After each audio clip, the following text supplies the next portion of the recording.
وأشهد أن محمدًا عبده ورسوله يا أيها الذين آمنوا اتقوا الله حق تقاته ولا تموتن إلا وأنتم مسلمون يا أيها الناس اتقوا ربكم الذي خلقكم من نفس واحدة وخلق منها زوجها وبث منهما رجالا كثيرا ونساء واتقوا الله الذي تساءلون به والأرحام إن الله كان عليكم رقيبا يا أيها الذين آمنوا اتقوا الله وقولوا قولا سديدا يصلح لكم أعمالكم ويغفر لكم ذنوبكم ومن يطع الله ورسوله فقد فاز فوزا عظيما أما بعد فإن خير الحديث كتاب الله وخير الهدي هدي محمد صلى الله عليه وسلم وشر الأمور محدثاتها وكل محدثة بدعة وكل بدعة ضلالة وكل ضلالة في النار فأعوذ بالله من الشيطان الرجيم من الذين فرقوا دينهم وكانوا شيعا كل حزب بما لديهم فرحون عن أبي هريرة قال رسول الله صلى الله عليه وسلم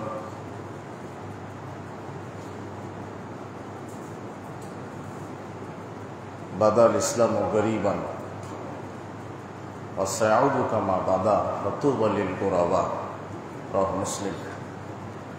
عمرو بن عوف قال رسول الله صلى الله عليه وسلم إن الدين بدأ غريبا وسيعود كما بدأ وهم الذين يصلحون مفسد الناس من بعد من سنتي رواه الترمذي بإسناد صحيح.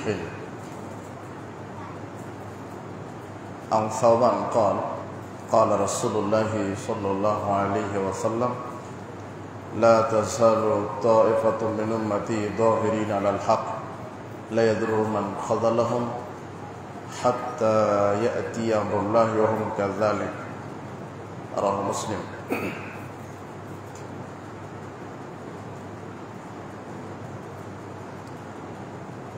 প্রশংসা আল্লাহ সুবহানাহু ওয়া তাআলার জন্য, যে আল্লাহ সুবহানাহু ওয়া তাআলা আমাদেরকে সুস্থ রেখে এমন একটি বরকতমণ্ডিত মর্যাদাপূর্ণ দিনে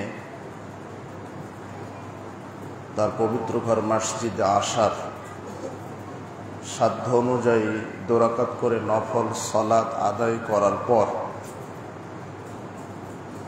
যে আল্লাহ সুবহানাহু ওয়া তাআলা আমাদেরকে খুতবা প্রদান করার এবং খুতবা শ্রবণ করার তৌফিক দিয়েছেন, সেই আল্লাহ সুবহানাহু ওয়া তাআলার আমরা শুকরিয়া আদায় করছি। আমরা সবাই বলছি আলহামদুলিল্লাহ। দরুদ ও সালাম আমাদের নবী, শেষ নবী, মানবতার মুক্তির দূত, নবিকুল শিরোমণি, নবী সম্রাট, শ্রেষ্ঠ নবী ও রাসূল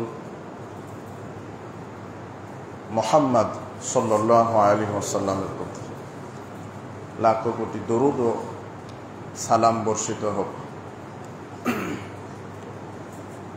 আমরা আজকে জুমার খুতবায় সংক্ষিপ্ত সময়ে আমরা যে বিষয়টা নিয়ে আলোচনা করব তা হচ্ছে পপুলার ইসলাম আর পিওর ইসলাম, এই দুটের মধ্যে একটু জানার চেষ্টা করব ইনশাআল্লাহ। পপুলার মানে যেটা জনপ্রিয় ইসলাম, তাই না, যেটা পৃথিবীতে জনপ্রিয় হয়ে আছে। আর পিওর মানে কি? খাঁটি বিশুদ্ধ ইসলাম। ইসলাম দুই রকমের আছে সমাজে, আমাদের সমাজে, কিন্তু আমাদের অধিকাংশই পপুলার ইসলামে অ্যাডিক্টেড, আসক্ত, আবেগ বেশি এদের, তাই এদিকেই বেশি ছুটছে। কিন্তু আসলে আসল সত্য থেকে আমরা অনেক অনেক দূরে, প্রকৃত বিষয় থেকে আমরা অনেক দূরে আছি। আমাদেরকে আসতে হবে কোরআন সুন্নাহর দিকে। আমাদেরকে ইসলামটা বুঝতে হবে রাসূল সাল্লাল্লাহু আলাইহি সাল্লাম এবং সাহাবায়ে কেরামের মানহাজ অনুযায়ী। কিন্তু আমরা ইসলামটা বুঝি অন্য কোনো ব্যক্তির আলোকে, কোনো দলের আলোকে, কোনো নেতার আলোকে, কোনো মাযহাবের আলোকে আমরা ইসলাম বুঝি। কিন্তু ইসলাম বুঝতে হবে, কোরআন এবং সহিহ সুন্নাহ বুঝতে হবে, রাসূল সাল্লাল্লাহু। কিন্তু আসলে প্রকৃত সত্য বিষয়টা অনেকে জানারও কেউ চেষ্টা করে না, মানতেও চায় না। আমরা যে বাপদাদা থেকে অনেক আকীদাগত, মানহাজগত, আমলগত ভুলের মধ্যে আছি, তার অনেক দৃষ্টান্ত দেওয়া যায়। কিন্তু ওইভাবে চলে আসছে বিষয়গুলি, আমরা বিষয়গুলি তলিয়ে দেখিনি যে আসলে ঘটনা কতটুকু সত্য। আমরা কোনো ব্যক্তির দোহাই দিয়ে ইসলাম মানছি, কোনো দলের দোহাই দিয়ে বা কোনো মাযহাবের দোহাই দিয়ে। তো আসলে আমরা যার দোহাই দিয়ে ইসলামটা মানছি, এটা আসলে কতটুকু সত্য। আর এই সত্যটা যাচাই করতে গেলে কোরআন এবং সহিহ সুন্নাহকে বুঝতে হবে নবী করিম সাল্লাল্লাহু আলাইহি সাল্লামের মানহাজ অনুযায়ী। আমরা অনেক কিছুই ভুল জানি, সেগুলি আজকে ধরিয়ে দিতে গেলে আমাদেরকে অনেকে গালি দেয়, ফিতনাবাজ বলে। আর মানহাজ, আকীদা, বিদআত, এই বিষয়গুলির উপরে বক্তব্য দেওয়াও কঠিন, এর শ্রোতাগুলি পাওয়াও কঠিন। মানুষ এখন বক্তব্য শুনতে চায়, একটু গরম বক্তব্য শুনবে, একটু জিহাদি বক্তব্য শুনবে। হ্যাঁ, ইমাম মাহাদিকে নিয়ে আসতে হবে আপনাদের কাছে, তাহলে আপনারা খুব ভালো খুশি। দাজ্জালকে আটকিয়ে রাখবেন আপনারা, অমুক তারিখ ঘোষণা দেবেন কিয়ামত চলে এসেছে, এই হাদিস পড়ে ডোনাল্ড ট্রাম্পকে নিয়ে আসবেন। এগুলি চিত্তাকর্ষক কোনো রক্ত গরম করা বক্তব্য দিলে মারহাবা। কিন্তু যখন এই বেদাত, আকীদা, মানহাজ সম্পর্কে আলোচনা করতে যাই, তখন আপনাদের আলোচনা শুনতে তিতা তিতা লাগে। কারণ একটা বাপদাদা থেকে চলে আসছে একটা রীতি, আর এই হুজুরকুট থেকে এসে আমাদের সব কিছু পণ্ড করে দিয়ে গেল। কিন্তু অধিকাংশ মানুষই যে পপুলার ইসলামে বিশ্বাসী, পিওর ইসলাম থেকে বহু দূরে, তার একটা বাপদাদা থেকে চলে আসা একটা প্রসিদ্ধ, হ্যাঁ আর একটা কথা, বিশুদ্ধ বনাম প্রসিদ্ধ, দুইটা কথা।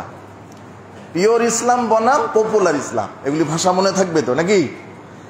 সমাজে অনেক কথা প্রসিদ্ধ হলেও ওই কথাটা কি না, বিশুদ্ধ না। যেমন আপনি শুনে আসছেন, আপনার বাপ, আপনার দাদা শুনে আসছে। দেখেন এই যে কোরআন মাজিদ, এই কোরআন মাজিদের প্রথম আরবি থেকে বাংলা অনুবাদ করে কে বলেন দেখি? হ্যাঁ, মাইরাই দিলেন একটা। ওই যে আপনি শুনেছেন আপনার দাদার কাছ থেকে, আর দাদা তার দাদার কাছ থেকে শুনে আসছে, বাপ দাদা থেকেই চলে আসছে। কোনোদিন দেখছেন আপনি? তলিয়ে দেখছেন এর সত্যটা কি? মানে আমি বোঝাতে চাচ্ছি যে বাপদাদা থেকে অনেক কিছুই চলে আসছে এবং আপনিও মানেন, কিন্তু আসলে ওটা সত্য নয়। এটা আমি বোঝাতে গিয়ে এই একটা মেসাল উদাহরণ আপনাকে দিলাম।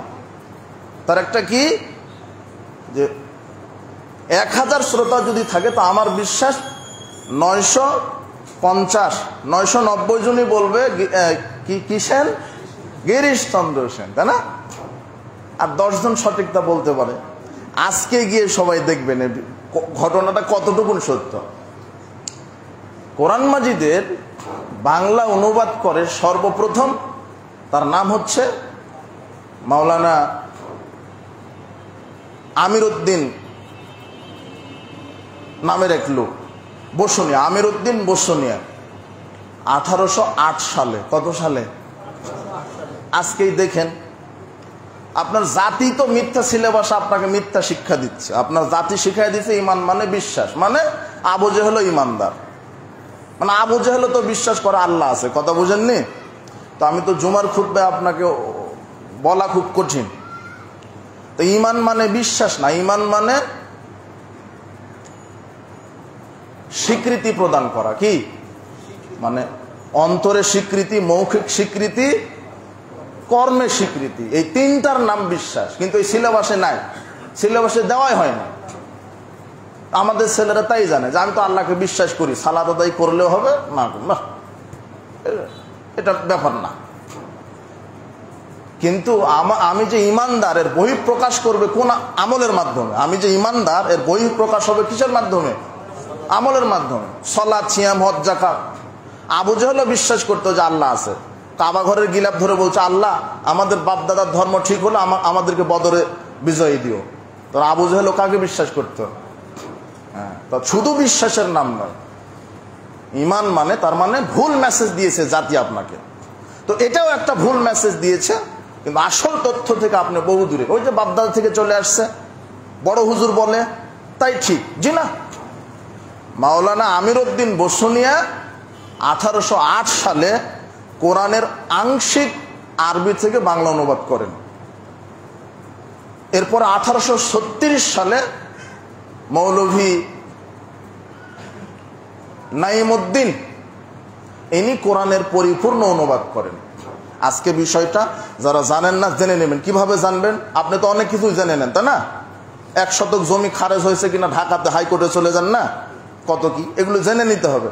সঠিক তথ্যটা আপনাকে জেনে নিতে হবে। হ্যাঁ, এই গিরিশচন্দ্র সেন কি করেছে? কোরআন মাজিদের বাংলা কোরআন মাজিদটা গ্রন্থাকারে প্রকাশ করেছে। কি করেছে? প্রকাশ করেছে। কত সালে? 1886 সালে। মাওলানা নাইমুদ্দিন সাহেব যখন 1836 সালে কোরআন মাজিদ অনুবাদ করে টোটাল, তখন গিরিশচন্দ্র সেনের বয়স হলো 2 বছর। কয় বছর? 2 বছর বয়সে অনুবাদ করছে, তাই না? অনেকে বলতে পারে যে না, গিরিশচন্দ্র সেনই অনুবাদ করছে। তাহলে ইতিহাস এগুলি কি সামনে আছে, এগুলি জানিয়ে নেবেন আপনারা। সঠিক ইতিহাস সবাই বললেন গিরিশচন্দ্র সেন, ঠিক না? তাহলে এটা আপনি কাউকে শুনে আসছেন বা পড়ে আসছেন, বাপদাদা থেকে এইভাবে চলছে, কিন্তু তথ্যটা কি সঠিক না ভুল? ভুল। এরপরে বলেন তো কোরআন মাজিদের আয়াত সংখ্যা কত?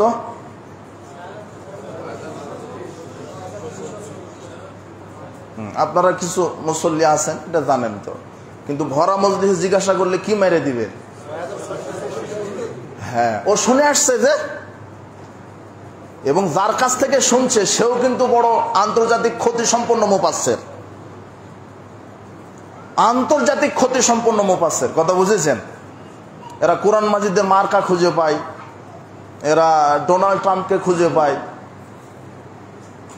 এরা এক মুখে 14 কথা বলে। তো এদের কাছ থেকে চলে আসছে, আপনি ওর পিছনে ছুটেন। কিন্তু আসলে তথ্যটা কি গণে দেখছেন? আজকে গণে দেখবেন অন্তত 2টা বিষয়। আজকে সবাই গিয়ে কি বিষয়টা ক্লিয়ার করে নেবেন তো? গণা শুরু করবেন স্পষ্ট। তো সূরা ফাতিহায় কয়টা আয়াত? 7টা, যোগ দিলেন। বাকারাতে কয়টা? 286টা, যোগ দিলেন। ইমরানে কয়টা? 200টা, যোগ দিলেন। কি এবার যোগ করতে পারেন না? করে দেখেন তো কতটা আসে। কিন্তু ওই যে হুজুর বলছে 6666, আপনিও বলছেন, আসলে তথ্যটা কি? তো এইভাবে বাপ দাদা থেকে আমাদের সমাজে অনেক কিছু চলে আসে হুজুরের নামে, অমুক মাযহাবের নামে, কিন্তু আসলে ঘটনা কোরআন হাদিসের সাথে কোনো মিল নাই। আর তাদেরই স্রোতের বিপরীতে যখন আমরা হক কথাটা তুলে ধরি, তখনই আমাদেরকে না বুঝে ফিতনাবাজ বলে গালি দেয়, তাই না? আমাদেরকে গালি দেয় না? ইসরায়েল ফিলিস্তিন ইস্যু নিয়ে যখন কথা বলি, হামাস ইরান নিয়ে, ইরাক নিয়ে যখন কথা বলি, তখন তারা আমাদেরকে এক কথায় আকীদা মানহাজ সম্পর্কে যদি জ্ঞান না থাকে তাহলে তো গালি দিবেনি আমাদেরকে, এটাই স্বাভাবিক। আসলে বাংলাদেশের অধিকাংশ মুসলিম, এদের সঠিক তাওহীদের জ্ঞান, মুসলিম তো বহুদূরের কথা, আলেম ওলামারই আকীদা মানহাজের জ্ঞান নাই। আলেম ওলামাদেরই আকীদা মানহাজের জ্ঞান নাই। সাধারণ মুসল্লি, সাধারণ শ্রোতাদের তো বহুদূরের কথা। এই আকীদা মানহাজ না জানার কারণে এই ভাইয়েরা ভুলবশত আমাদেরকে ফিলিস্তিনদের সাথে, ইসরায়েলদের সাথে আমাদেরকে তুলনা করে, তাই না? গালি দেয়, আমাদেরকে বলে ইহুদিদের দালাল, খ্রিস্টানের দালাল, শুধু আকীদা মানহাজটা না বোঝার কারণে। অনেক হুজুর বক্তব্যে বলে দিচ্ছে ইরানে ইসলামের বিপ্লব হয়েছে, এই বক্তব্যের পিছনে যুবকেরা ছুটে। কিন্তু তুমি জানো ইরান কি? ইরান সম্পর্কে তথ্য জানো? ইরানের আকীদা কি? আবার একজন বলছে সেদিন যে ইরান একটা দেশ, বিশ্বের মানচিত্রে যে পতিতালয় মুক্ত একটা দেশ ইরান। তা আমি বললাম যে ইরান টোটাল রাষ্ট্রটাই পতিতালয়। ইরান টোটাল রাষ্ট্রটা কি? পতিতালয়। কেননা ইরানের এই শিয়া, এখন যারা শিয়াদের মধ্যে অনেক ভাগ আছে, কিন্তু রাফেজি শিয়া যারা বর্তমানে যারা ক্ষমতায় বসে আছে ইরানের, কি আয়াতুল্লাহ খামেনি আছে না, এগুলো রাফেজি আকীদার। এর বিশ্বাস, এ ফতোয়া বোর্ডের মাধ্যমে ইরানে চালু রেখেছে মোতা বিবাহ জায়েজ। মোতা বিবাহ মানে ঠিকা বিবাহ। আপনি ঢাকাতে এক সপ্তাহের জন্য যাবেন, বাড়িতে আপনার স্ত্রী আছে, সমস্যা নেই, ওখানে এক সপ্তাহের জন্য একটা মেয়েকে বিবাহ করে চলে আসার সময় আবার তালাক দিয়ে চলে আসবেন।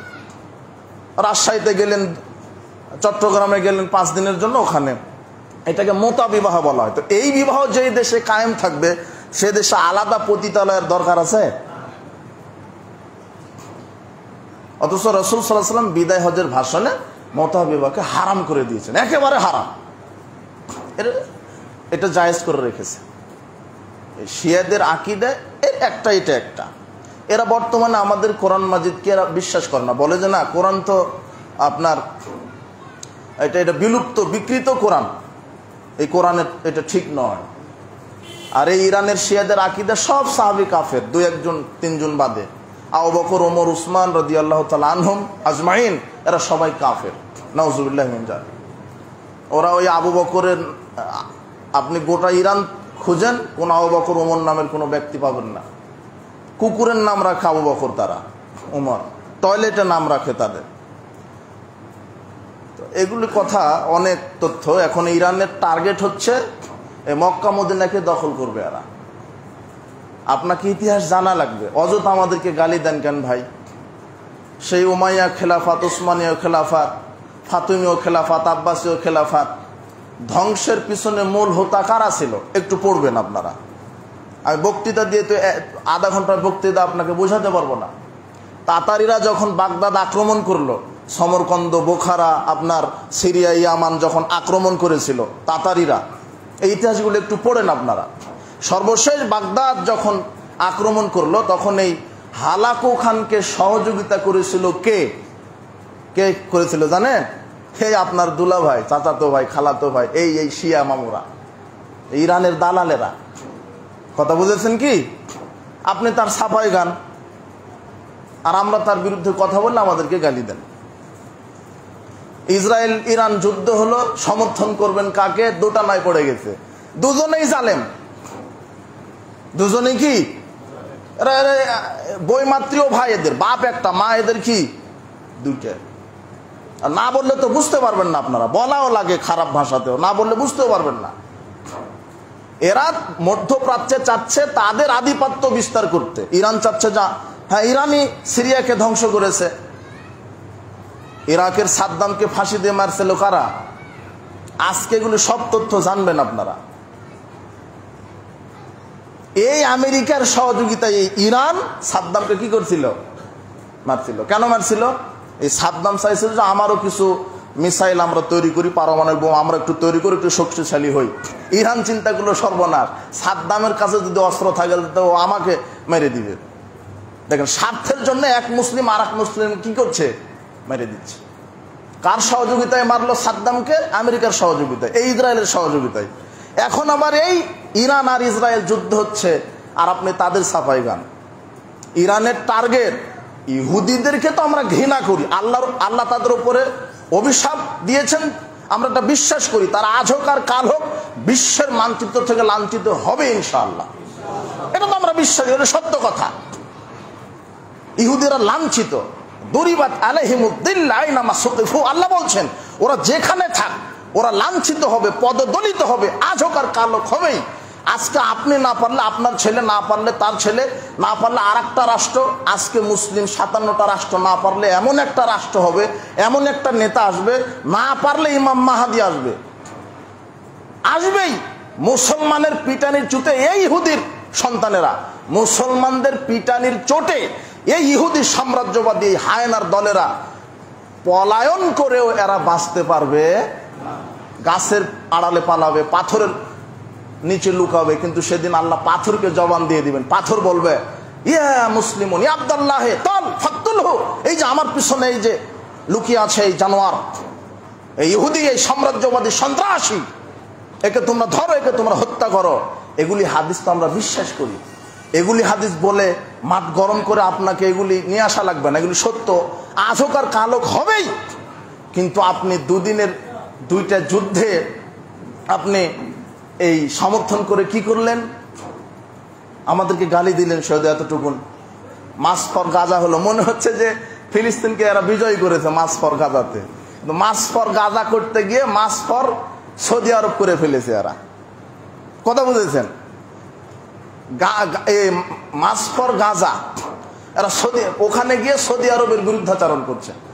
সৌদি রিয়ালখোর, সৌদি হলো মুসলিম। কি করছে সৌদি আরব? তো আপনি কি করলেন? আপনি কি করলেন? আপনি কি জানেন সৌদি আরব এরা কোন মুখে বলে সৌদি আরব ইসরায়েলকে তেল দেয়, আমেরিকাকে তেল দেয়? আমেরিকাকে তেল দেয়, ওটা ডলারের মাধ্যমে দিতেই পারে, বিক্রি করতে পারে, এটা সমস্যা নাই। কিন্তু ইসরায়েলকে সাহায্য করে এই কথা আপনাকে কে বলেছে? আর একটা তথ্য, ইসরায়েলকে 1948 সালে প্রথম স্বাধীন রাষ্ট্র হিসেবে ঘোষণা দিয়েছিল কোন দেশ বলেন? হ্যাঁ, তুরস্ক। এরপরে কে দিয়েছিল? ঠিক আছে, তুরস্ক। এরপরে কে? হ্যাঁ, মিশর। এরপরে 3য় নম্বর হলো ইরান। কথা বুঝেছেন? এরা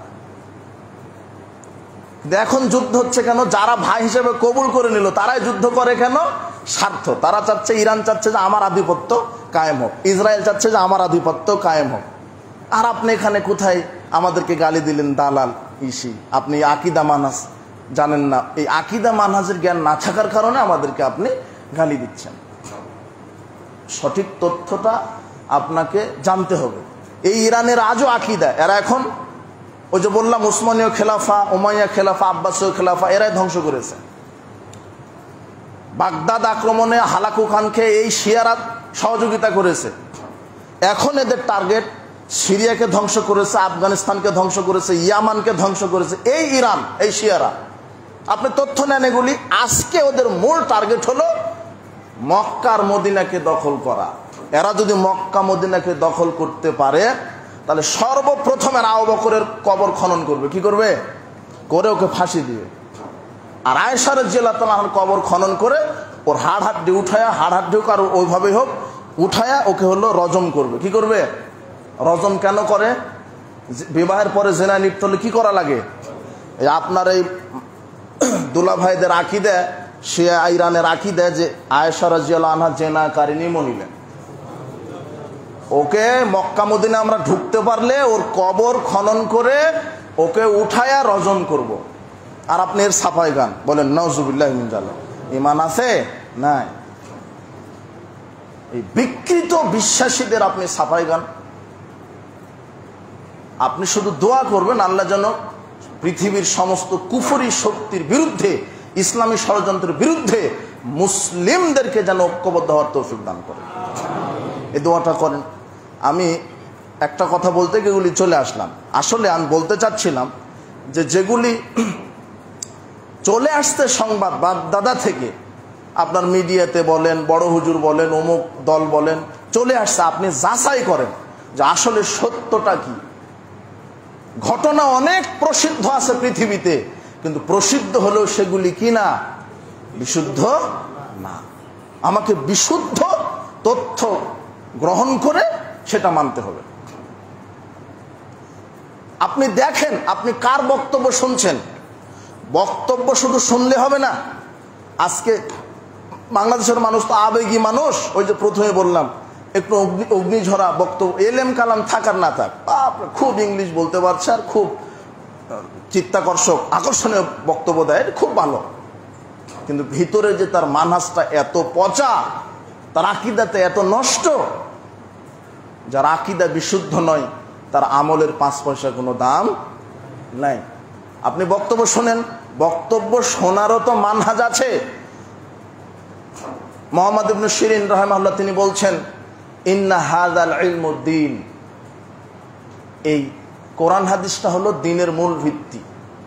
ফানজুরু, সুতরাং তোমরা কি করো, লক্ষ্য করো, দেখো, আম্মান তাখুযুনা দীনাকুম, তোমরা কাদের নিকট থেকে দ্বীন শিখছো। শুধু বক্তব্য শুনলে হবে? শুধু আলেমের বক্তব্য শুনলে হবে? তিনি বলছেন যে দেখো।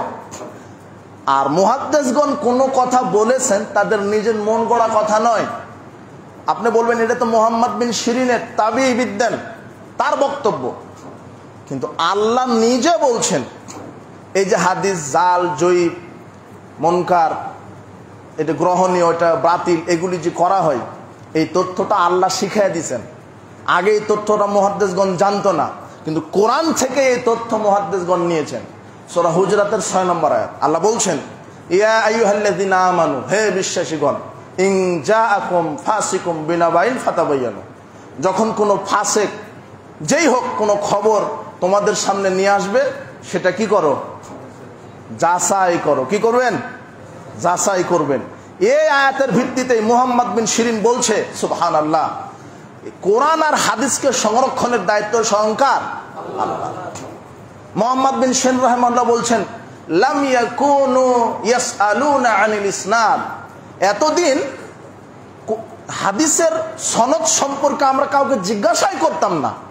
ফালাম্মা ওয়াকাতিল ফিতনা, কিন্তু যখন ইসলামের ভিতরে ফিতনা ঢুকে গেল, মানুষ রাসূল সাল্লাল্লাহু আলাইহি ওয়াসাল্লামের নামে হাদিস বলছে, একটা কথা বলে আর বলছে এটা রাসূল সাল্লাল্লাহু আলাইহি ওয়াসাল্লাম বলেছেন, একটা কথা বলছে আর বলছে রাসূল বলেছেন, তখন মুহাদ্দিসগণ চিন্তা করলো, না এরকম ভাবে থাকলে তো আমরা বুঝতে পারবো না যে এটা রাসূল সাল্লাল্লাহু আলাইহি ওয়াসাল্লামের হাদিস না কার হাদিস।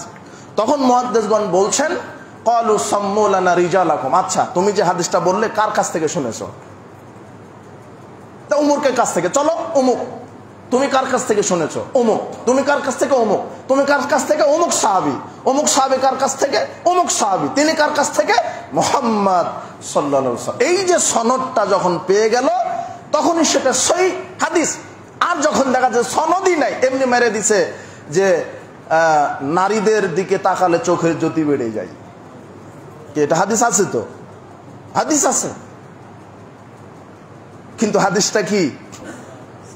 জাল, জয়ীফ না, জাল, দুর্বলতার তো কোনো সুযোগ নাই।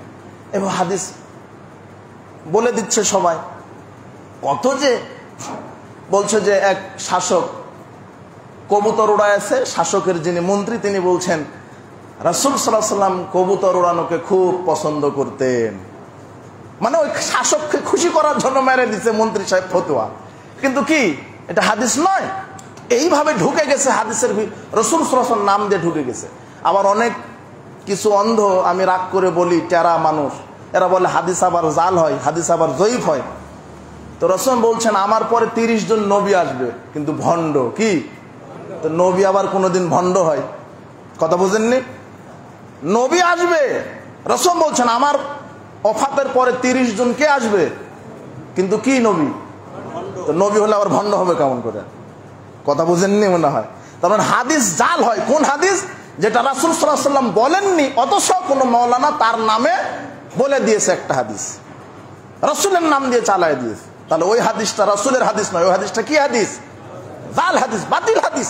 এইভাবে এই শিয়ারা লক্ষ লক্ষ হাদিসগুলিকে তারা জাল করেছে, আর সেই জাল হাদিসের পিছনে ছুটেন।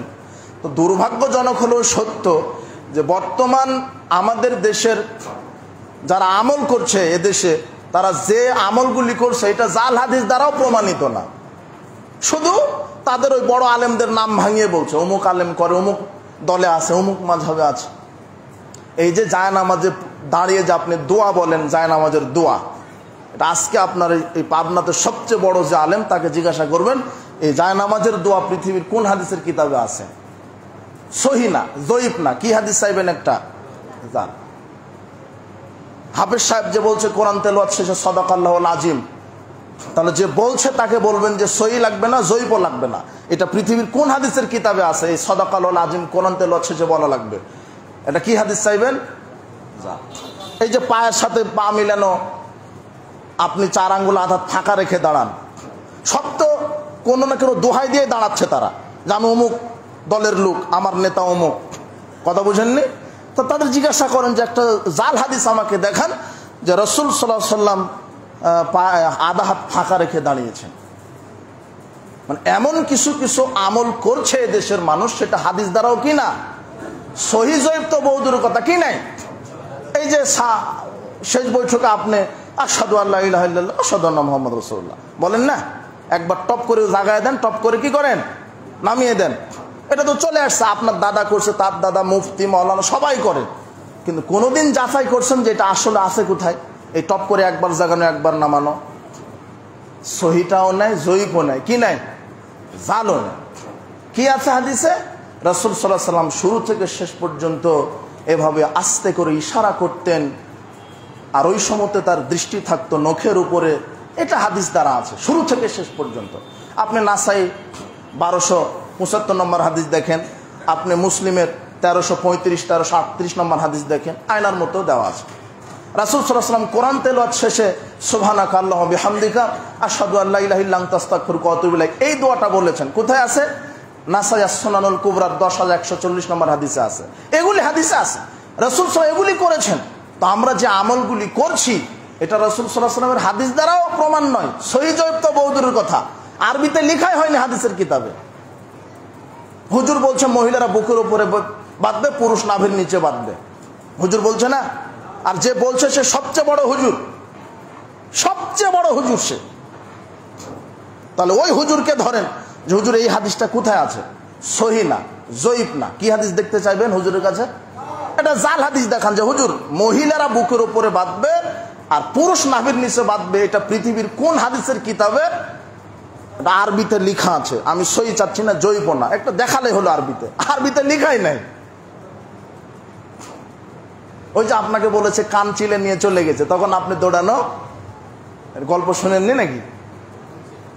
চলে গেলেন। আসলে তদন্ত করা লাগবে না যে কানটা আছে না সত্যি নিয়ে গেছে? তো আমি বুঝাতে চাচ্ছি যে সমাজে অনেক কিছু প্রসিদ্ধ আছে, কিন্তু ওগুলো কি না, বিশুদ্ধ না। এই জন্য আপনাকে বক্তব্য যাদের শুনবেন দেখতে হবে কে বক্তব্য দিচ্ছে, তার আকীদা মানহাজ কি। ইংলিশে বক্তব্য দিচ্ছে, চমকপ্রদ বক্তব্য দিচ্ছে, বর্তমান প্রেক্ষাপট নিয়ে বলছে, দাজ্জালকে নিয়ে চলে আসছে, বাপরে বাপ, খুব তথ্য দিচ্ছে আপনাকে, বলছেন খুব ভালো। আকীদা মানহাজ, তারই আকীদা যদি ঠিক না থাকে তা আপনার কি লাভ? এই জন্য আপনাকে আকীদা মানহাজটা বুঝতে হবে। আর মানহাজ যদি না বুঝেন আপনি হাদিস মানতেও ভুল করবেন, কোরআন আয়াত বলতেও আপনি ভুল করবেন। তাই তো এরা কোরআন পড়ে মিলাদের দলিল খুঁজে পায়, তাই তো এরা কোরআন পড়ে আল্লাহকে মোহাম্মদ বলে, তাই তো এরা কোরআন পড়ে বলে যে পীরের হাতে বায়াত করলেই জান্নাত, কোরআন থেকেই দলিল দিবে এরা। কিন্তু মানহাজটা আমাকে, কোরআন নাজিল হয়েছে কার উপরে, কাদের সময়ে? তো ওনারা বেশি বুঝতে পারবেন না আপনার এই দেওয়ানবাগি ভালো বুঝতে পারবে? কথা বুঝেননি মনে? বা অমুক ইমাম, অমুক মুস্তাহেদ, জি না, আমাকে তাদের ব্যাখ্যা নিতে হবে, তাদের বুঝ নিতে হবে।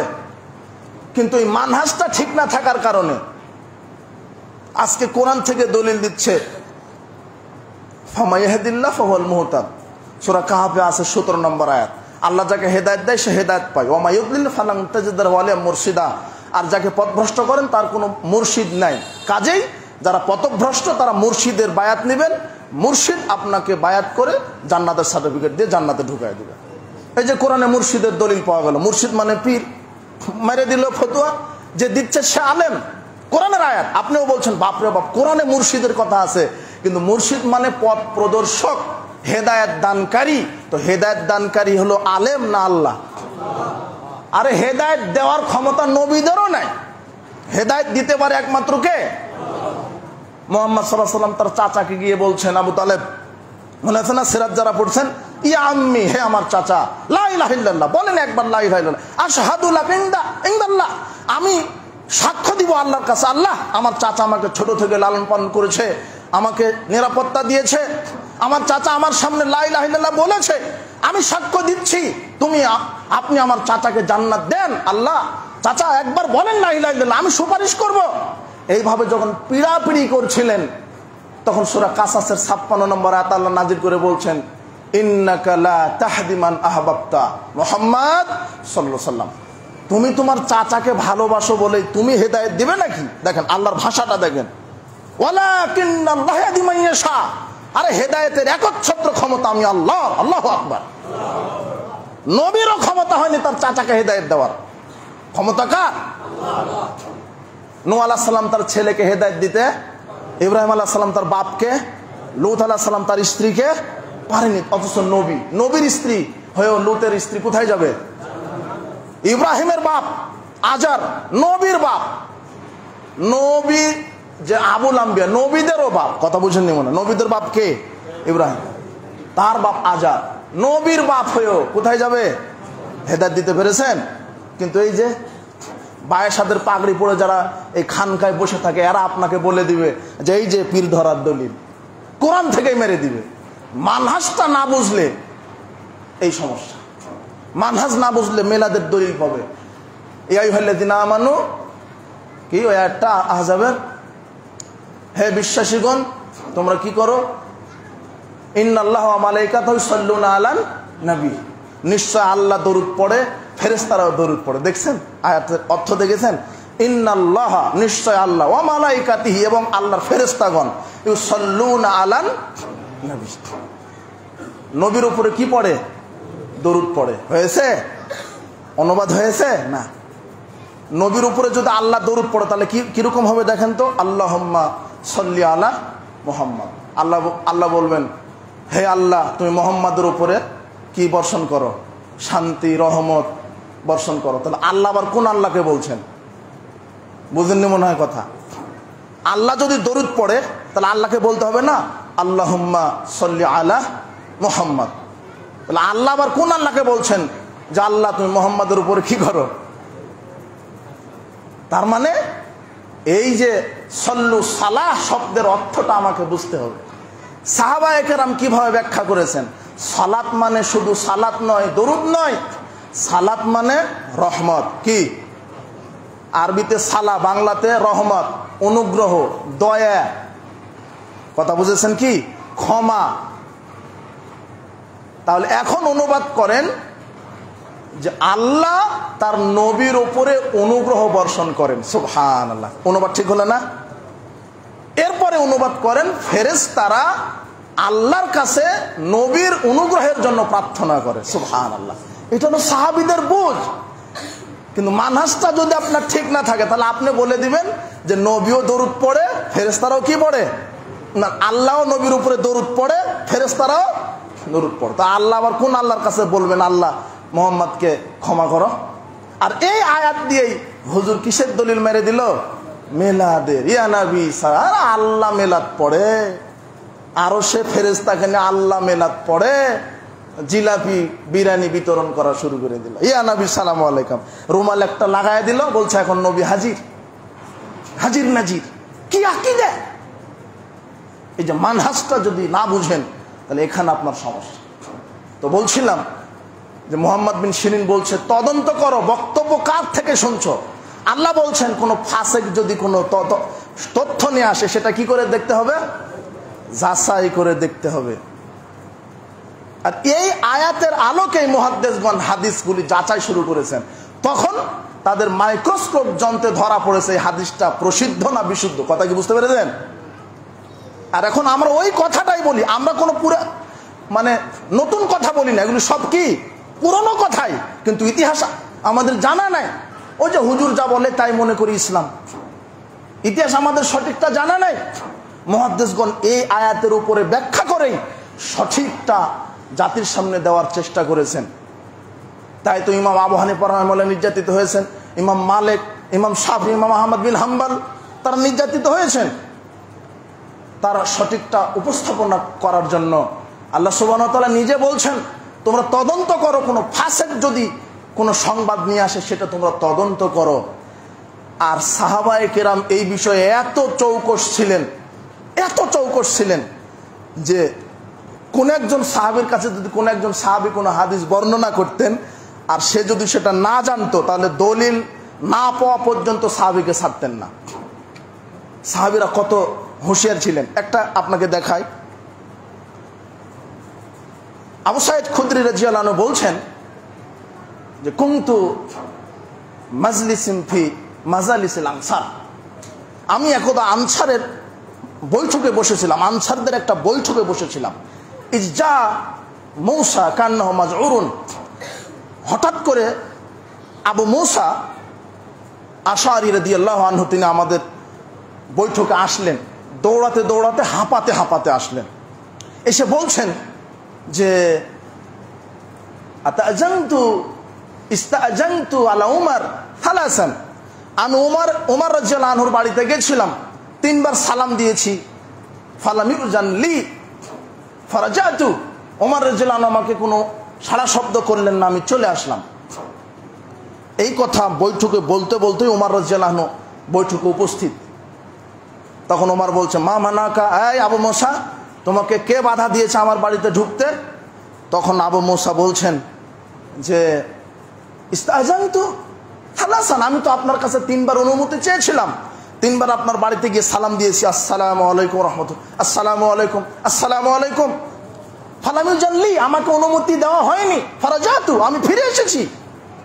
তখন ওমর রাদিয়াল্লাহু আনহু বলছেন আমিনকুম আহাদুন সামিআ মিন নবী সাল্লাল্লাহু আলাইহি ওয়াসাল্লাম, আনসারদের ভরা মজলিসে ওমর রাদিয়াল্লাহু আনহু বলছেন এই তোমাদের মধ্যে কেউ কি এই দলিল এই হাদিসটা জানা আছে? মানে রাসূল সাল্লাল্লাহু আলাইহি ওয়াসাল্লাম বলে গেছেন কারো বাড়িতে গিয়ে সরাসরি প্রবেশ করা যাবে না, কয়বার অনুমতি চাইতে হবে? অনুমতি চাইবেন অথবা সালাম দিবেন। আমি কি আসতে পারি? অথবা সালামটাই সর্বোত্তম। কথা বুঝেননি? আসসালামু আলাইকুম রাহমাতুল্লাহ। যদি অনুমতি সারা শব্দ না আসে কি করতে হবে? ফিরে আসতে হবে। কিন্তু এই হাদিসটা কার জানা নাই? কার জানা নাই? ওমর রাদিয়াল্লাহু আনহু জানা নাই। তখনও তিনি অর্ধ পৃথিবীর খলিফা, এত বড় মাপের আলেম নেতা, তারপরে এই হাদিসটা তার কি নাই?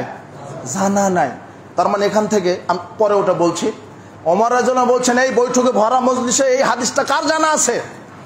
কালা উবাই ইবনে কাব। তখন উবাই ইবনে কাব দাঁড়িয়ে বলছেন কি বলেন আপনি, আশ্চর্য কথা, লাকুম মা কা ইল্লা আসগারুল কওম, আমাদের মধ্যে যে সবচেয়ে ছোট সাহাবী সেই হাদিস জানে, দলিল জানে। সুবহানাল্লাহ।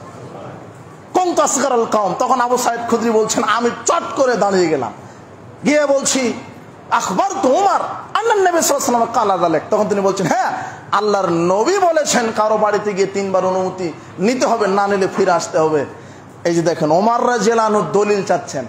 মুসান্নাফ ইবনে আবি শাইবার মধ্যে এই হাদিসের বিস্তারিত এসেছে, সেখানে ওমর রাদিয়াল্লাহু আনহু বলছেন এই আবু মুসা আশআরী তুমি যদি দলিল দিতে না পারো এই তরবারি দিয়ে তোমার পিঠকে ছিঁড়ে ফেলে দিব। তখন উবাই ইবনে কাব বলছেন আপনি রাসূলের সাহাবীকে হুমকি দিচ্ছেন?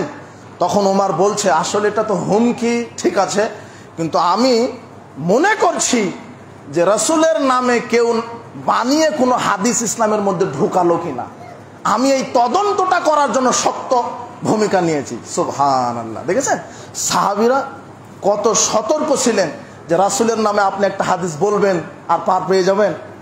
আপনার হুজুর বলছে যে রাসূল সাল্লাল্লাহু আলাইহি ওয়াসাল্লাম সিনা চাক, মিথ্যা কথা। আপনার হুজুর বলছে। আর আপনার হুজুর নাকি গোটা কোরআন মাজিদ পড়ে খুঁজে পায়নি যে সালাত আদায় করলে জান্নাত হবে না।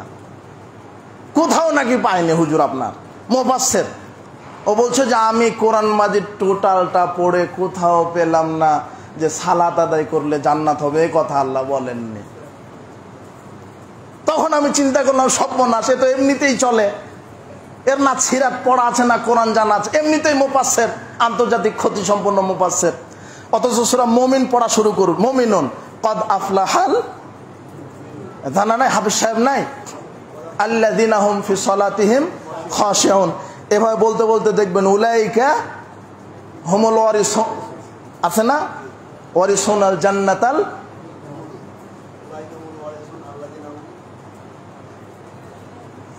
কি আয়াতটা আছে যে যারা সালাতের যথাযথ হেফাজত করবে আমি আল্লাহ তাদেরকে শুধু জান্নাত না জান্নাতুল ফেরদাউসের মেহমান করে দিব।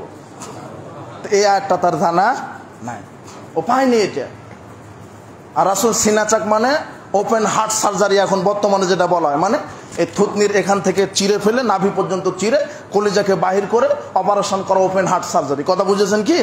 তো এটা রাসূল সাল্লাল্লাহু আলাইহি ওয়াসাল্লামকে ওপেন হার্ট সার্জারি 2 বার করা হয়েছিল। কয়বার? 2 বার।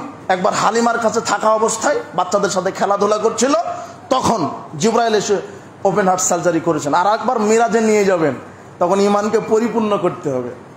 জিবরাইল বলছে যে আসেন আপনার একটু চিকিৎসা করি।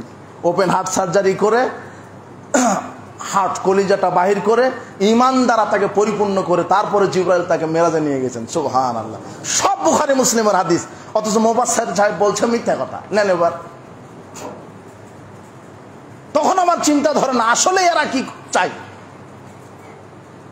তার মানে কোরআনের নামে, হাদিসের নামে, ইসলামের নামে বেদাতি বলেন আর পদভ্রষ্ট আকীদা মানহাজের জ্ঞান নেই, এরা ইসলামের ওপরে অপবাদ দিচ্ছে, এরা শিরক এবং বেদাতকে প্রতিষ্ঠা করার জন্য প্রাণপণে লড়াই করছে। আল্লাহ এদের থেকে আমাদেরকে হেফাজত করেন, বলেন আল্লাহুম্মা। তাহলে আমাদের সতর্ক থাকতে হবে। তাহলে আমি বোঝাতে চাচ্ছিলাম যে সমাজে অনেক কিছু প্রসিদ্ধ হলেও সেটা কি না, বিশুদ্ধ না। আমাকে তদন্ত সাপেক্ষ বক্তব্য দিতে হবে, দলিল সহকারে বক্তব্য দিতে হবে। আল্লাহ সুবহানাহু ওয়া তাআলা নিজে বলেছেন দলিল সহ মেনে নাও, দলিল যাচাই করে আমল করো। সাহাবায়ে কেরাম নিজে সতর্ক ছিলেন। হাসান ভাই সময় কি শেষ হয়ে যাচ্ছে? আচ্ছা, দলিল সহ সাহাবায়ে কেরাম কঠোর ভূমিকা রেখেছেন এই বিষয়ে যে কোনো একটা আমল করবেন তার কি লাগবে? দলিল লাগবে। দলিল বিহীন যদি আমল করেন ভাইরা, দলিল বিহীন যদি আমল করেন এই আমলের কোনো লাভ হবে না। এগুলি কোরআন আল্লাহ বলেছেন, আয়াতগুলি পড়বেন। সূরা গাশিয়ার মধ্যে আছে 3 নম্বর আয়াত, আমিলাতুন নাসিবা, মানুষ আমল করে হতাশ হবে। আমি শুধু স্মরণ করাই দিচ্ছি, সময় নাই। সূরা বাকারাতে আছে 167 নম্বর আয়াতে। এগুলো আয়াত কি এমনি মিলাদ জিলাপি খাওয়ার জন্য নাকি? এগুলো আয়াত কি আসছে শুধু জিলাপি খাবেন? কাযালিকা ইরিহিমুল্লাহু আমালাহুম হাসারাতুন আলাইহিম। আল্লাহ বলছেন আমি কিছু মানুষের আমলকে দেখাবো আক্ষেপ স্বরূপ। মানুষ আমল নামা হাতে পেয়ে কি করবে? আক্ষেপ করবে, আফসোস করবে, হ্যাঁ এত কষ্ট করে আমল করলাম কবুল হলো না। তাহলে কারণ আছে কোনো, কেন কবুল হচ্ছে না? এরপরে সূরা ফুরকানের 23 আয়াত খুলবেন, ওয়াকাদিমনা ইলা মা আমিলু মিন আমালিন ফাজআলনাহু হাবাআম মানসুরা। ওই মোবাইলটা দেন তো। আল্লাহ বলছেন আমার সামনে মানুষের আমল নামা পেশ করা হবে। আমার সামনে মানুষের আমল নামা পেশ করা হবে, আমি বহু মানুষের আমল নামাকে ধূলিকণায় নিক্ষেপ করব। বলেন নাউজুবিল্লাহি মিন যালিক। আপনি কি চান আপনার আমল নামা আল্লাহ ধূলিকণায় উড়িয়ে দিক? এটা তো চাইবেন না। কেন? ঘটনা কি? আমল নামা ধূলিকণা করবেন কেন? আমল নামা আপনি দেখে আফসোস করবেন কেন? আমল নামা দেখে আপনি আফসোস করবেন, ক্লান্ত হয়ে যাবেন কেন? শুধু সালাত আদায় করলে হবে না, বহু সালাত আদায়কারী জাহান্নামে যাবে, বহু হাজি জাহান্নামে যাবে, এক শ্রেণীর আলেমকে দিয়ে জাহান্নাম উদ্বোধন করা হবে। এগুলি হাদিস কেন? আপনি কোনদিন ভেবে দেখেছেন? মুসলিমরা 73 দলে বিভক্ত হবে, এক দল জান্নাতে যাবে, 72 দল জাহান্নামে যাবে। এটা কেন? আপনি কি ভেবে দেখেছেন? শুধু মুসলিম দাবি করলেই হবে? আমাকে মুসলিম হতে হবে, আকীদা মানহাজ বিশুদ্ধ করে সালাফি মুসলিম, আমি পরিচয় দিব আমি জাতিতে মুসলিম, আকীদাতে সালাফি। বলেন আলহামদুলিল্লাহ। শিয়ারাও তো দাবি করে মুসলিম, কবর পূজারীরা বলে মুসলিম। আপনি কোন মুসলিম হবেন? কাদিয়ানেরাও বলে মুসলিম, তো আপনিও মুসলিম। কোন মুসলিম? আহলে হাদিস বলাটাই হলো একটা জিহাদ, আহলে হাদিস পরিচয় দেওয়াটাই হলো বাপের নাম। বাপের বেটা সেই বলতে পারে আমি আহলে হাদিস, আমি শিরক বেদাতকে 5 পয়সা মূল্য দিই না, এর নাম হচ্ছে আহলে হাদিস। আহলে হাদিস পরিচয় দিতে হবে আমি আহলে হাদিস। হেকমাতের দোহাই দিয়ে দাওয়াতি কাজ করা যায় না। বর্তমানে হেকমাতের দোহাই দিয়ে চলবে না। আপনার হুজুর হেকমাতের দোহাই দিয়ে কিছুই করতে পারেন। আর হেকমাত মানেই বুঝেননি আপনি। হেকমাত কি? হেকমাত মানেই পূর্ণ জ্ঞানের সাথে একেবারে সেফ, কাট টু কাট সেফ সঠিক কথা বলার নাম হচ্ছে হেকমা। এটা বেদাত বেদাতি, এটা শিরক এটা শিরক, এটাই হলো হেকমা। হেকমা মানে আপনি কি বোঝাতে চাচ্ছেন? হেকমা করতে করতে বাংলাদেশের মানুষ নাস্তিক হয়ে যাচ্ছে। হেকমা করতে করতে এই মুসলমানের বাচ্চা খ্রিস্টান হয়ে যাচ্ছে।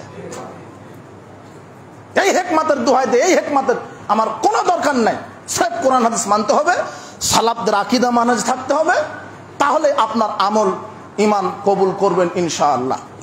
তো এখানে বলছিলাম যে কোন কথাটা, যে কোনো আমল করতে গেলে দলিল লাগবে, না হলে সে আমলের কোনো 5 পয়সা দাম নাই। এই জন্য রাসূল সাল্লাল্লাহু আলাইহি ওয়াসাল্লাম এবং সাহাবায়ে কেরামের নীতি অনুযায়ী করতে হবে।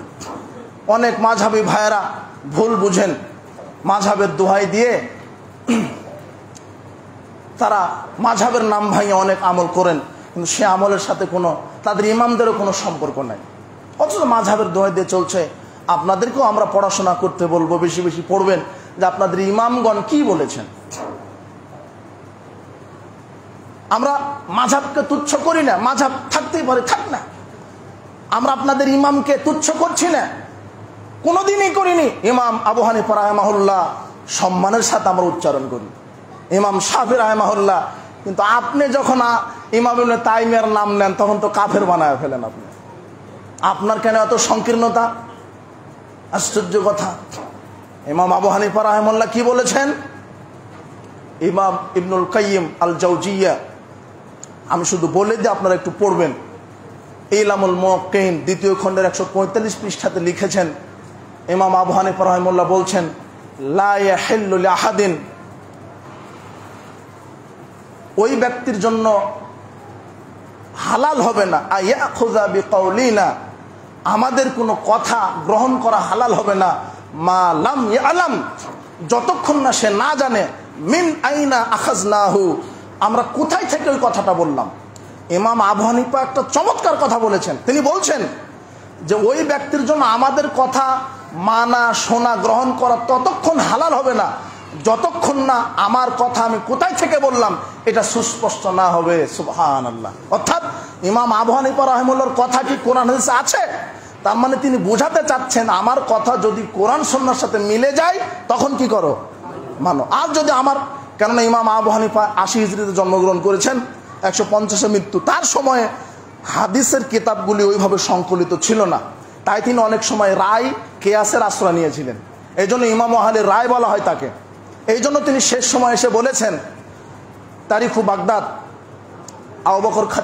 আবু বকর আল খতিব আল বাগদাদির লেখা তারিখু বাগদাদ, বিশাল কিতাব, এর 13 নম্বর খণ্ডের 402 পৃষ্ঠা। এখানে বলছেন, আবু হানিফা বলছেন, লা তারবি আন্নি শাইআন, তার শিষ্যকে বলছেন, আবু ইউসুফকে বলছেন, এই আমার ফতোয়া, আমার কোনো বক্তব্য তুমি ওভাবে বর্ণনা করো না, আমি তো রায় ভিত্তিক কথা বলছি, বর্ণনা করো না। ওয়াল্লাহি, আল্লাহর কসম, ফা ইন্নী লা মা আদরি মুখতিউন আনা মুসিবুন, কারণ আমি নিজেই জানি না আমার কথায় কোনটা ঠিক আর কোনটা ব্যাঠিক, কেন আমি রায় ভিত্তিক কথা বলছি। এগুলো নিষেধ করে গেছেন।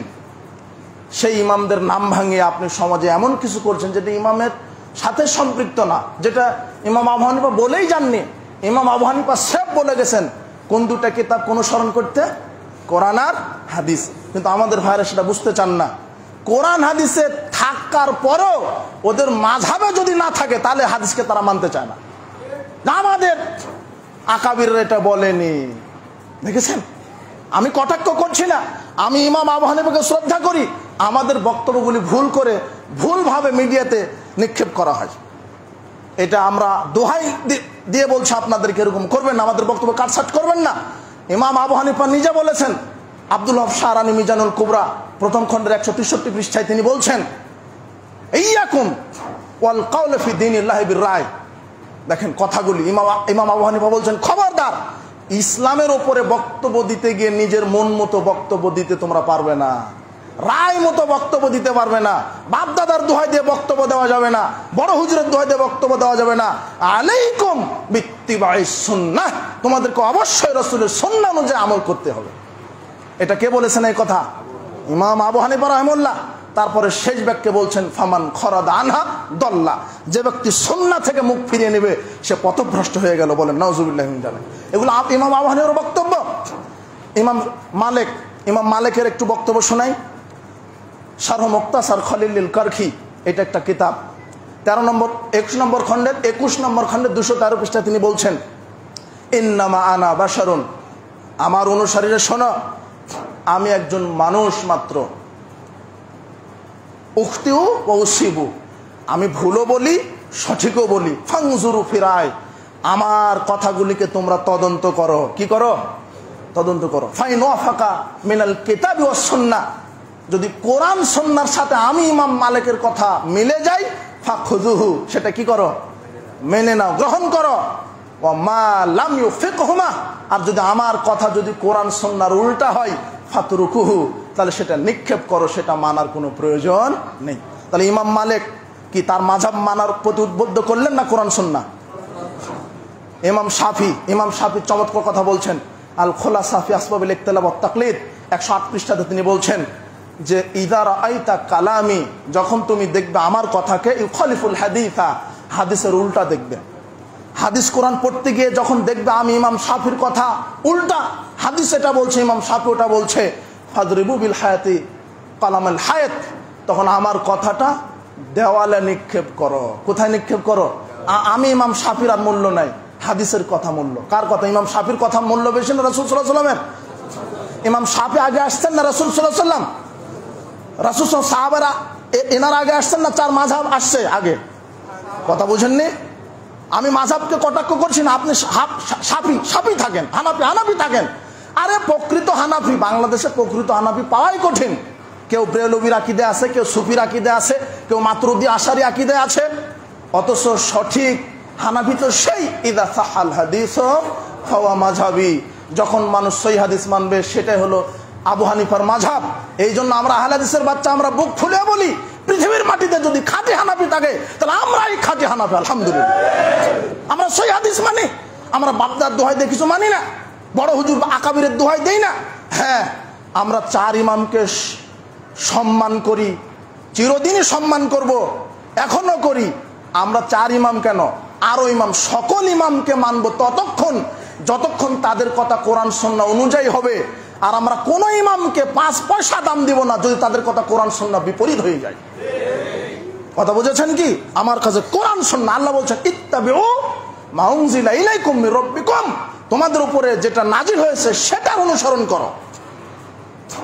আপনি বাপদার দোহাই দিচ্ছেন মানে, বাপদাদার দোহাই দাও ইহুদি খ্রিস্টানের কাজ, জাহেলদের কাজ। সূরা বাকারা 170 আয়াতে আল্লাহ বলছেন, ওয়াইদা কিলা লাহুম ইত্তাবিউ মা আনজালাল্লাহ, যখন তাদেরকে বলা হলো আল্লাহ যা নাজিল করেছে তা মানো, তখন তারা বলছে ক্বালু বাল নাত্তাবিউ মা আলফাইনা আলাইহি আবাআনা, না না না, বরং আমরা বাপ দাদা থেকে যেটা পেয়েছি সেটাই মানবো। আজকে কিছু ভাইদের বক্তব্য এরকম না ভাই, যে না আমাদের বাপদা থেকে চলে আসছে, বড় আকাবির বলছে, বড় আলেম বলছে, ওটাই মানবো, কোরআনে থাক হাদিসে থাক ওটা দেখার দরকার নেই। আমি একটা আলোকিত জ্ঞানের একটা পর্ব, যখন আমি গাড়িতে বসে থাকি তো তখন আলোকিত জ্ঞানের পর্বটা দেখে অনেক জ্ঞান অর্জন হয়। কথা বুঝেছেন কি? বিভিন্ন সময় বিভিন্ন ফেসবুকে ঢোকা লাগে, তো ওখানে একটা কোশ্চেন করছে, ওনার নাম কি যিনি প্রশ্ন করেন, সাইফুল্লাহ মনে হয়, উনি প্রশ্ন করছেন একজনকে, সামনে বসে আছেন খুব সুন্দর পাগড়ি পরা লোক, খুব বড় আলেম, তাকে প্রশ্ন করছেন যে সালাতে দাঁড়ানোর পদ্ধতি কেমন, নিচে কাতারে দাঁড়ানোর পদ্ধতি কেমন, এটা প্রশ্ন, নিতে 4টা উত্তর আছে। আধাত ফাঁকা রেখে, 4 আঙ্গুল ফাঁকা রেখে, এরকম কয়টা প্রশ্ন আছে নিচে? 4টে। তখন সামনে যে প্রশ্ন উত্তর দিবেন তিনি বলছেন যে আমি আর বিপরীত প্রশ্ন চাচ্ছি। উনিও জানেন যে সালাতে কাতারে দাঁড়ানোর পদ্ধতি কি, পায়ের সাথে পা মিলানো, কিন্তু তিনি মিডিয়ার সামনে সঠিকটা বলতে শুধু তার বাপ দাদার নীতিকে টিকানোর কারণে। লানত এদের উপরে, ঠিক তোমার এরকম অন্ধবিশ্বাসকে তোমার লানত, আল্লাহ তোমাকে হেদায়েত দান করুন। যেখানে রাসূল স্পষ্ট বলেছেন নারী পুরুষের সালাতের ভেদাভেদ নেই, মান সাদ্দা ফুরজাতান বিসাব মান আল্লাহু বাইতান ফিল জান্নাহ, যে ব্যক্তি কাতারে পায়ের সাথে পা মিলিয়ে দাঁড়াবে আল্লাহ তার জন্য জান্নাতে ঘর বানিয়ে দিবেন। অথচ আপনি মাযহাবের দোহাই দিয়ে, যেটা মাযহাবেও নাই, আপনি মাযহাবের দোহাই দিয়ে 4 আঙ্গুল আধাত ফাঁকা রেখে দাঁড়ালেন মানে। সুতরাং ভাইরা, অনেক কিছু প্রসিদ্ধ থাকলেও সমাজে সেগুলি কিনা বিশুদ্ধ না। আমাকে পিওর ইসলাম মানতে হবে, পপুলার ইসলাম ত্যাগ করতে হবে। সর্বশেষ যেটা বলছিলাম যে কোরআন এবং সহিহ সুন্নাহ আমাদের হকের মানদণ্ড। কোরআন সুন্নাহর উপরে যতক্ষণ আপনি থাকবেন, আপনি হকের উপরে থাকবেন ইনশাআল্লাহ, নিশ্চিত। আমরা সবাইকে মানি যতক্ষণ কোরআন সুন্নাহর অনুকূলে তাদের কথা হয়। আমরা কাউকে মানতে রাজি নই যদি কোরআন সুন্নাহর বিপরীতে চলে যায়। অনেক কথা আপনারা যাক কিছুটা হলো হৃদয়ঙ্গমন করতে পেরেছেন কিনা, আল্লাহ আমাদেরকে কোরআন সুন্নাহকে আঁকড়ে ধরার তৌফিক দান করুন। সার্বিক ক্ষেত্রে আমি ওই আয়াতটা বলতে গিয়ে ভুলে গেলাম না, এই সূরা মুমিনুন, তাই না, 23 নম্বর সূরা। এখনই পড়েনি তাহলে আমার মুখস্থ হয়ে যাবে, তাই না?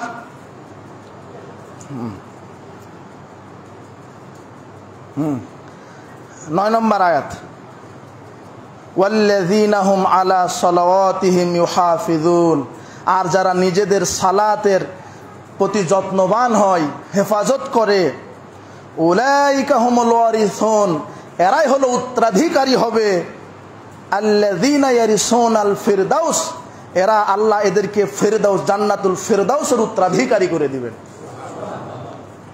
হুম ফিহা খালিদুন, আর এই জান্নাতুল ফিরদাউসে তারা চিরকাল থাকবে। সুবহানাল্লাহ। তাহলে কারা থাকবে ফিরদাউসে?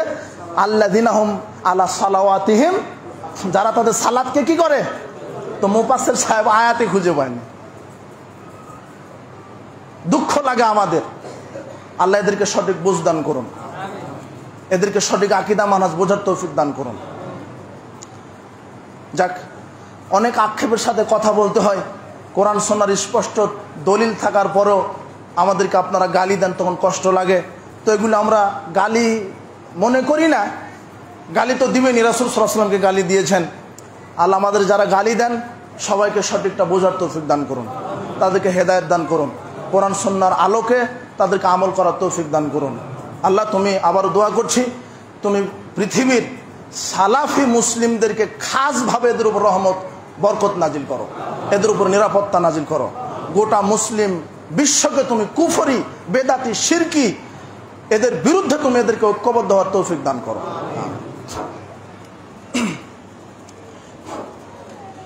আলহামদুলিল্লাহি ওয়াহদা ওয়াসসালাতু ওয়াসসালামু আলা মান লা নাবিয়্যা বাদা। আল্লাহুম্মা সাল্লি আলা মুহাম্মাদ ওয়া আলা আলি মুহাম্মাদ কামা সাল্লাইতা আলা ইব্রাহিম ওয়া আলা আলি ইব্রাহিম ইন্নাকা হামিদুম মাজিদ। আল্লাহুম্মা বারিক আলা মুহাম্মাদ ওয়া আলা আলি মুহাম্মাদ কামা বারাকতা আলা ইব্রাহিম ওয়া আলা আলি ইব্রাহিম ইন্নাকা হামিদুম মাজিদ। রব্বানা যালামনা আনফুসানা ওয়া ইল্লাম তাগফির লানা ওয়া তারহামনা লানাকুনান্না মিনাল খাসিরিন। রব্বানা যালামনা আনফুসানা ওয়া ইল্লাম তাগফির লানা ওয়া তারহামনা লানাকুনান্না মিনাল খাসিরিন। রব্বানা আতিনা ফিদ দুনিয়া হাসানাতাও ওয়া ফিল আখিরাতি